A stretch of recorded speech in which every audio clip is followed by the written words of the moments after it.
I asked my channel members what they'd like to see me play as a High Elf army, and the overwhelming vote was Chrace. So here we are. We have the first High Elf battle report on the channel, and I'm pretty happy with how it went. This was a game in the obviously we've got the Team England Discord, so it's a good place to get practice games in against good players, people who are trying other things themselves. And I was playing this into a Warriors of Chaos list, no dragon, but a skirmishing Chaos Lord on a demonic mount, and then double level 4 caster as well, along with a brick of Chaos Warriors that could fly around the board, do some good stuff, and then the ever-present double Chaos.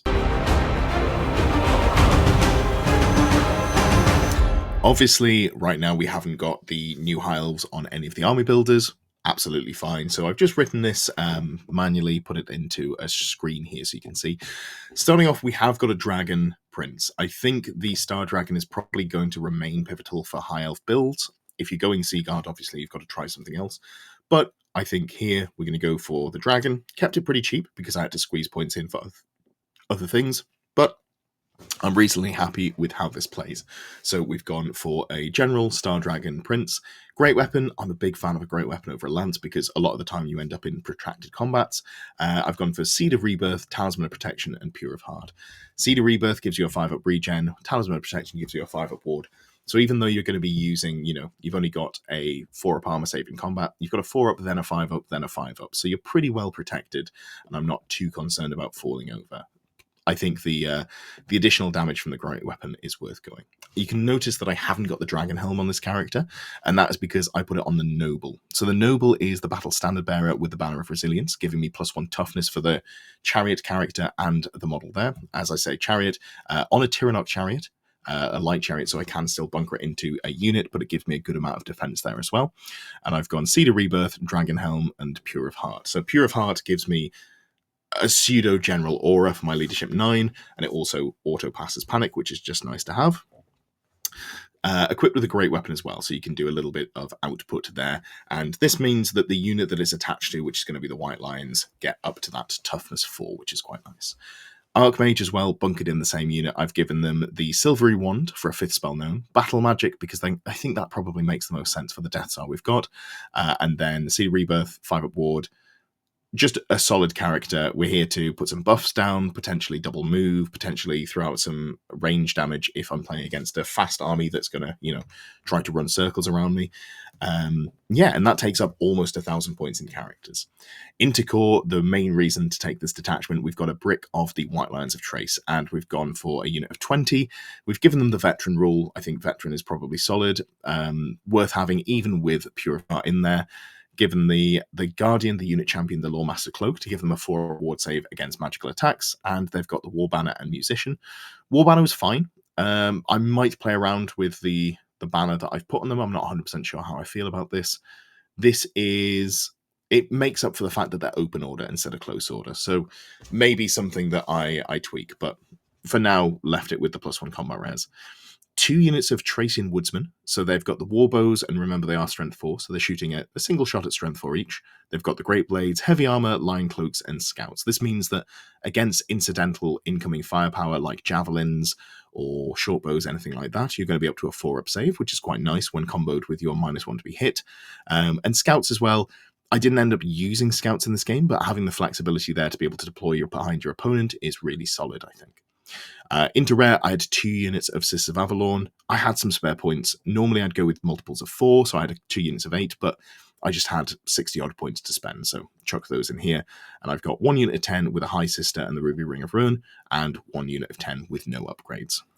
My opponent was playing Warriors of Chaos as mentioned, and we did play around and tweak with the list a little bit after the game, but to start off with, it was a Chaos Lord with Lance, Shield, Demonic Mount, Demonic Plate Mail, getting you up to Toughness 6 is quite solid there.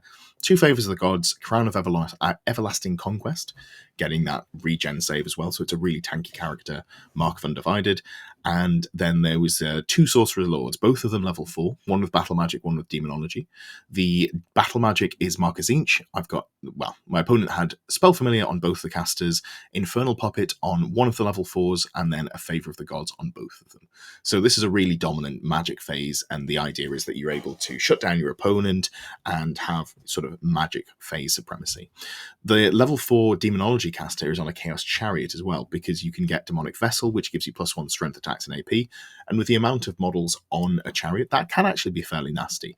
But I think after testing, we decided going back to both models just on foot or potentially on steed within the bunker is probably better. Speaking of the bunker, we've got a unit of 17 warriors, hand, weapon, shield, markers each. 2 units of 5 Marauder Horsemen with shield, flails, javelin, and undivided. And then we've got the double spawn, double Shartak combo that you might have seen before. So this, really solid, great weapon, heavy armor, 4 attacks on the Shartak. They can declare a challenge if they want to, so they don't get just beaten on by entire units. And then the Mark of Nurgle spawn, giving them that 5-up regen, really solid as well. For deployment, we've got here, as you can see, the Warriors of Chaos on the other side. As the Trace detachment, you do get a free bit of terrain, and I use this as a wood. So what I put down was just a line of sight blocking wood. I have gone for the standard sort of like Wood Elf L that I've been using. It doesn't really matter in this detachment.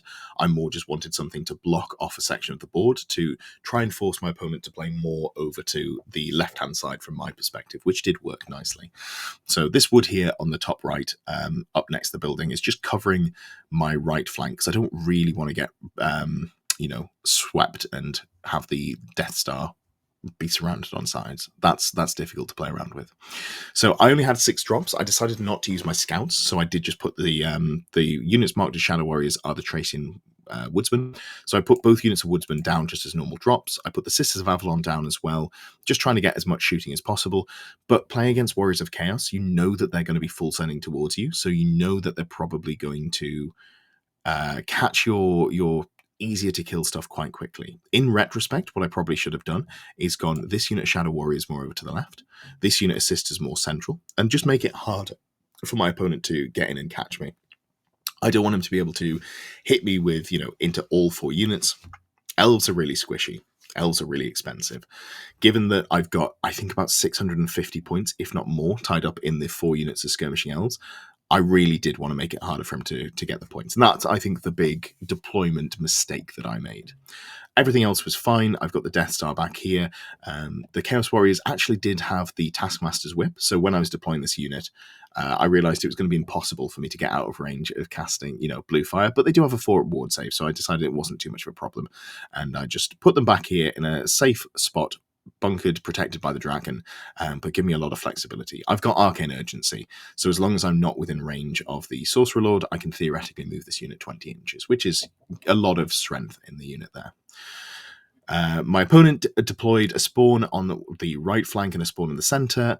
The Dragon Ogres over to the left-hand side. The Chaos Lord over to the left-hand side. I think you would have got more use out of him in the center, but I think he was probably scared of the dragon, because this list does struggle to deal with dragons, unfortunately.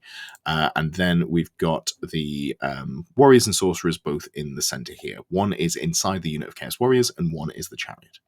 We could do the roll-off. I get the +1. I roll a 6, so it's just guaranteed I go first. My opponent doesn't even bother rolling. And onto my first turn, I do what I like to do with a dragon when I'm not at risk, and that is full sended. So I move it 20 inches forwards, and I move it to sort of the middle of the board here.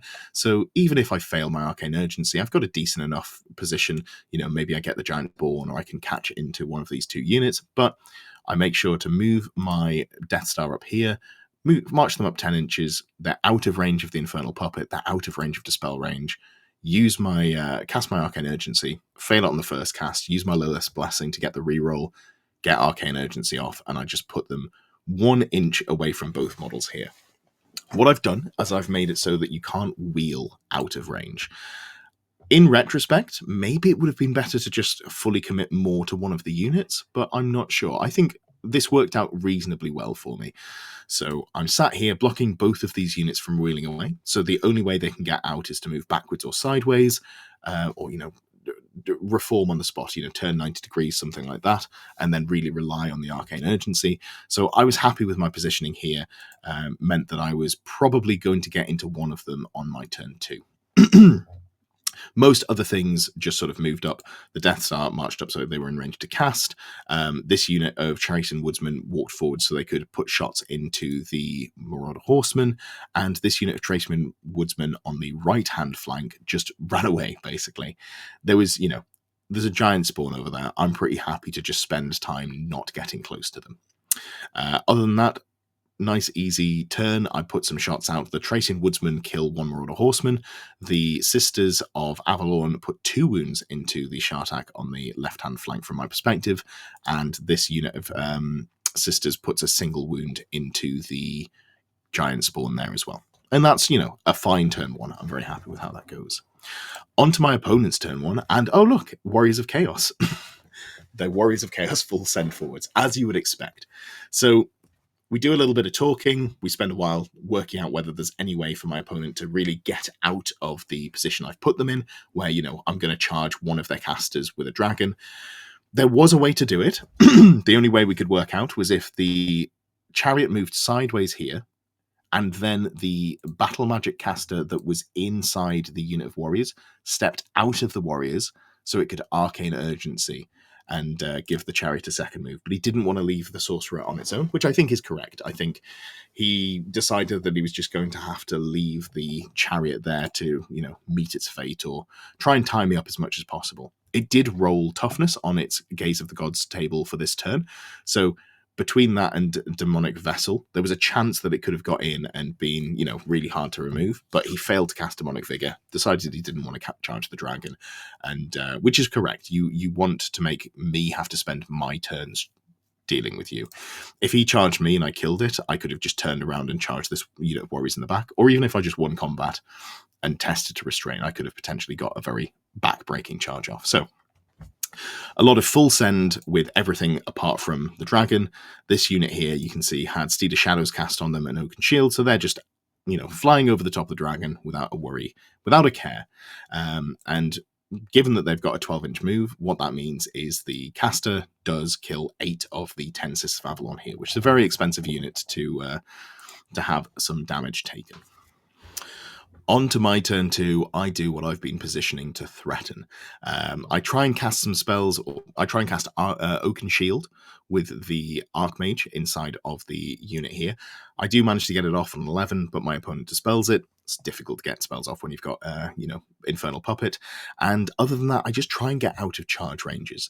The unit of Chracian Woodsmen that were on the hill march 10 inches backwards. They passed their march test. So they're out of range of everyone apart from the Chaos Lord, but the Chaos Lord can't see them.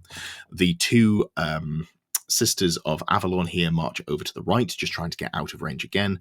The unit of Sisters here decides just to stay still. My game plan is maybe I can do, spike really high, do loads of wounds to the Chaos Spawn, and kill it, because there's no way I can run away. It's in the woods, it can see me. It doesn't matter that it can see me anyway, because it's a random mover, so they may as well stand still, try and do some damage.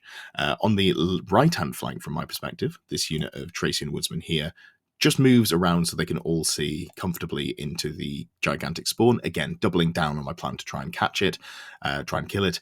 It's an unlikely plan, but I understand that these squishy models are probably dead, so I want to tie them up as long as possible. And I just move away from the other giant spawn on the right-hand flank. I do get the charge in here with the dragon into the Chaos Lord, who is reasonably tanky. He is T6 at the moment. And the Death Star here just marches forwards to get as close to the bunker as possible, because all of the action's happening on the left-hand flank. And I'm a pretty tanky unit. I'm T4 Elves with a Lord that can take a good punishment. So I'm not super worried about being charged by anything, realistically, other than the Chaos Lord. And even the Chaos Lord, I could probably tank on the, the Noble for a couple of turns, win on combat res, something like that. Combat-wise, it doesn't actually go particularly well. I find that I roll pretty poorly. My opponent rolls well on saves. It's not a problem. I don't need to kill the Chariot Sorcerer this turn, but I only managed to do a single wound despite hitting on 3s, wounding on 4s with a great weapon, wounding on 4s with 3s with the dragon, loads of stomp attacks. It doesn't end up going through. A 5-up, 5-up is pretty effective at stopping damage when you've got, a 3-up armor save and a 5-up ward reduced by my AP too. So yeah, a slow turn here, but I feel good about my positioning. Coming into my opponent's turn 2, there is a lot more positioning, a lot of sort of trying to get around the problems. So on the right-hand flank, you can see that the Marauders and the Giant Spawn just full send forwards to try and catch these Chracian Woodsmen. Understandable. On the left-hand flank, everyone sort of just runs around to try and get in. My opponent's concerned about their unit of warriors getting caught. Because I'm in combat with the Steed of Shadows caster, they're not able to just fly over the top. So what he ends up doing is moving sideways, a little bit back, moving sideways, and Arcane Urgencying and just shuffling again a little bit, then using the Dragon Ogres here to block my movement in. So there's no way for me to get the charge from my big Death Star into his unit of warriors, which was a good move. What it did hinge on is the chariot up in the top surviving combat. And as you can see here, the chariot does not survive combat. It did have 6 wounds remaining, so it's not an awful call to make that play. And honestly, I think my opponent was in a little bit of a tough position. But unfortunately, I do manage to finish off the chariot here in combat. Otherwise, yeah, the gigantic spawn charges the Sisters of Avalon, who survive reasonably well, don't quite fully off the board, tied up for another turn. I'm not too upset about that. And yeah, that's basically all that happens. It looks like I've taken a wound here. Yes, that's from magic missiles. I think a 1 or maybe 2 White Lions die to the veritable storm of firepower that the caster can put out here, the Marker Siege with the Fireball and Blue Fire of Siege. However, given that I have killed my opponent's chariot caster, I then get to test a reform. I do pass my test. My dragon is now facing the back of the unit of the Warriors of Chaos, which is pretty punishing for them. Coming into my turn, I make that charge. As you can see here, I declare charges into the Dragon Ogres, and the single Dragon Ogre, and I declare a charge into the unit of Chaos Warriors as well. And this is the rear of the Chaos Warriors. I also realise that I'm in a bad position with my units of Chracian Woodsmen, so I decide that the best course of action is to declare charges into the unit of Marauder Horsemen as well. So I knew this was a risky play, because over here, you see where the model, there's a lot of dead Chracian Woodsmen. That's because they were diagonal, and I knew that unless I rolled a high roll, a lot of them probably weren't going to make it into base to base with these Marauder Horsemen, whereas on the flank here I felt a lot better about it. So I make charges with both units. I only roll a 2 and a 1 for this unit, so I get 4 models into base to base, and 6 models die to Skirmisher Coherency, which feels pretty rough, but honestly, they're going to die to the Chaos Spawn anyway, so it's not the end of the world. Unfortunately, it doesn't count for combat res as well, because it's not happened in the combat phase. On the left-hand flank, I make the charge, and I'm a lot happier about that one. And yeah, there's not really much to say other than just go straight to combat. This is the turn where I get challenged out the most, basically. The unit champion moves to the back of the unit, so it can challenge my dragon. I have to accept the Chaos Warrior dies. I win combat by 2, despite the stacked up combat res of the unit. And they give ground. Oh no, I think they fell back in good order. I follow up, not too much happens. They get to turn around at least, so that's nice for the Chaos Warriors. The unit over here on the left flank, not much happens. I do 1 wound to the Shartak, passes a lot of saves. My noble in the challenge it's okay, but it doesn't do all that much. The impact hits do nothing because there's no AP. I don't get too much damage through, but win that combat, overrun into the other Shartak. So we've just got some layered Shartaks, basically. Over on the left-hand flank, the Chracian Woodsmen win combat. They kill, I think it was 2 of the Marauder Horsemen. The Marauder Horsemen killed 2 back, but I had, for some reason, won that one. No, they kill nothing back. I'm just looking at the unit as if it's ranked up incorrectly. So I kill 2, run them, chase them, catch them, and on the right-hand flank, I kill 2 models, they kill 1, and the Marauder Horsemen flee off the board. So all the combats have gone pretty well, but I'm still in a little bit of a rough position. I say all of the combats. The 3 Sisters of Avalon do die there in the bottom of the map. However, I'm set up to be flank charged by, some things. We made a mistake here. The Dragon Ogre Shartak, because I double outnumbered the Shartak, it should have been an actual flee instead of fall back in good order. So we counted this as having rallied at the end, so it was able to charge in my opponent's next turn. It's not a game-breaking thing. It's not the end of the world, and it was my fault that we missed it. So, we just played on after we realized. But before someone gets me in the comments, that was a mistake that was made. And yeah, came on to my opponent's turn number 3. And yeah, you can see that it all starts to go wrong for him. So the Chaos Lord does charge in and tries to get into the flank here of the unit of White Lions, does manage to get in, and then the other Dragon Ogre charges into the flank of the Chracian Woodsman. Up in the top, the Chaos Warriors do lose a combat, unfortunately. I declare a challenge. My opponent declines to declare a challenge on their turn. I declare a challenge.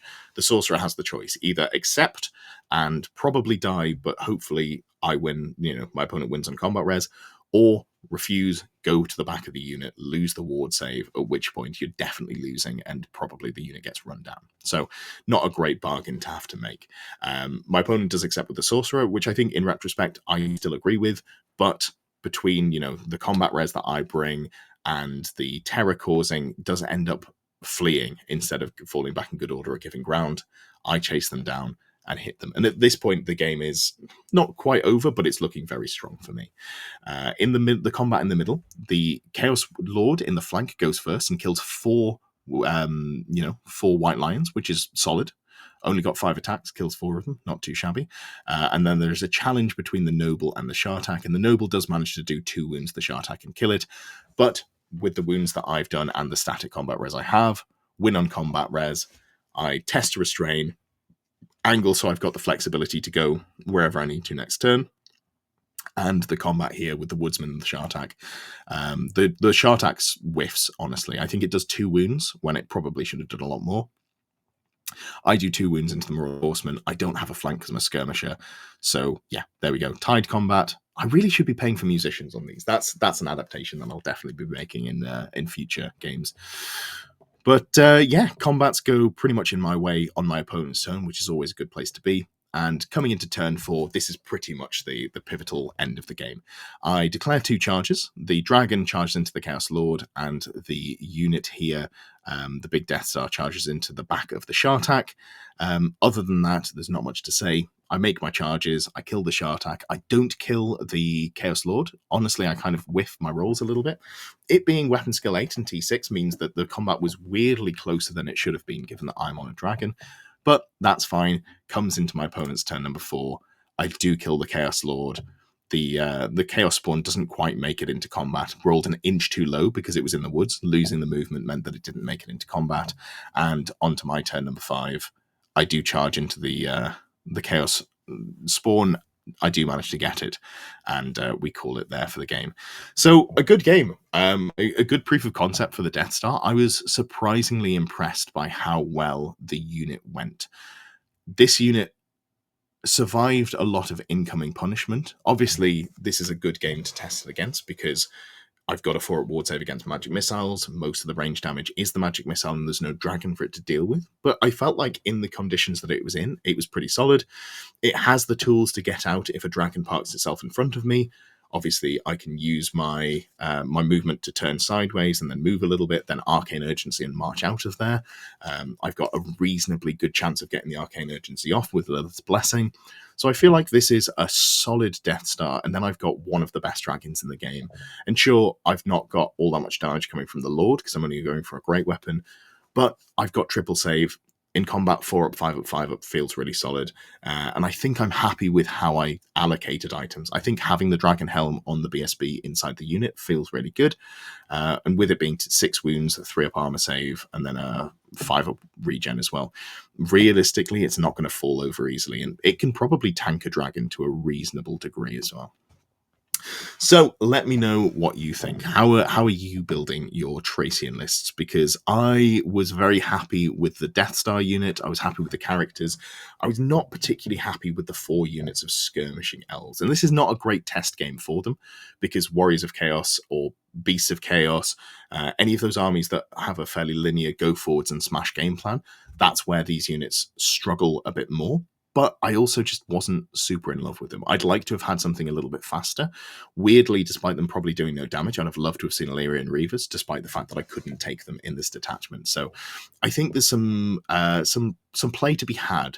outside of the characters and the Death Star. So I need to tweak around with the list. And I also want to try out the Grand Army version, where I'm playing a Tyrannok Death Star, doing a very similar sort of thing, but having more flexibility with the rest of my points. So let me know what you'd been playing. If there's anything that you particularly want to see, let me know as well. As I said, I put this vote up to my channel members on Discord. If you're part of the VIP section on Discord, you do sometimes get a chance to vote on these things. So if you are a channel member but you're not on the Discord, make sure to join. Make sure to comment in the needs roll section so I know that you're a member as well. And I'll apply that one, and you can see future votes and all of that good stuff for content I'm putting out. Thank you for watching. Thank you for getting to the end of the video. If you've reached this point and you haven't already, I would really appreciate a like, a comment, a subscription if you haven't done those things. It just helps me get seen by more people, boost me up in the algorithm, all of the stuff that the YouTubers do like to say. If you would like to support me in my goal to become a full-time YouTuber, I would absolutely appreciate that. You can become a member below. There are various perks to those, name at the end of the videos, all that good stuff, but it also unlocks some VIP areas in Discord if you become a Longbeard or Ground Knight tier supporter. Those VIP sections are the only parts that are locked away in Discord. You don't have to be a member to join the Discord. I'd recommend that you should. We've got about 450, 500 people on there. It's a great place for discussion, a lot of fun. I do try and chime in as much as possible. And it's also where the Fix My List show lists are put, and also if you are one of the Ground Knight or Longbeard tier supporters, where you participate in choosing which list I play in the monthly Pick My List series.